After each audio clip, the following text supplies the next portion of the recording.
गोलू भागुआ।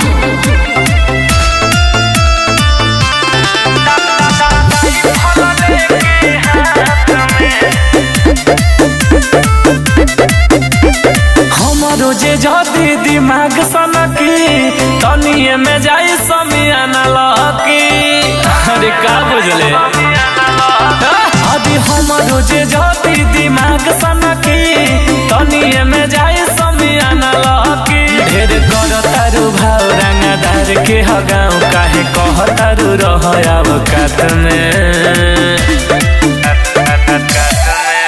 आज राई फल लेके हाथ में नचई है चमर जी बारात में। राई फल लेके हाथ में नचई है चमर जी बारात में। लेके दुलाली हाथ में नचई है चमर जी बारात में। राई फल लेके हाथ में। म्यूजिक बाय विकास रोशन।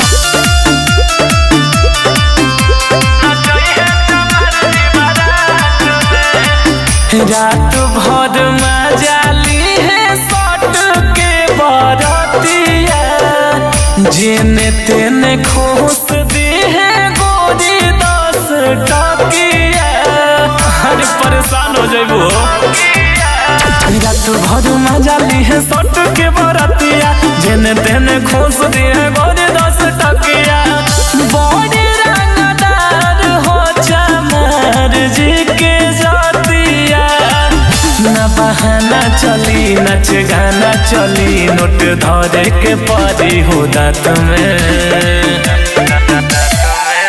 आज राई फल लेके हाथ में नचई है चमर जी बारात में। राई फल लेके हाथ में नचई है चमर जी बारात में। लेके दुलाली हाथ में नचई है चमर जी बारात में।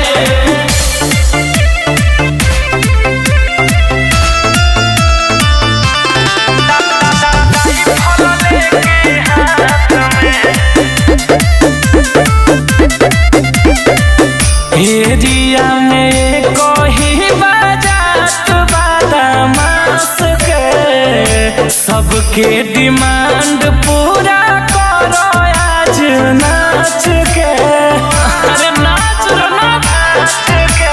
अरे एरिया में कोई बाजात बादामास के सबके डिमांड पूरा करो आज नाच के। तू तो नचो की जान तू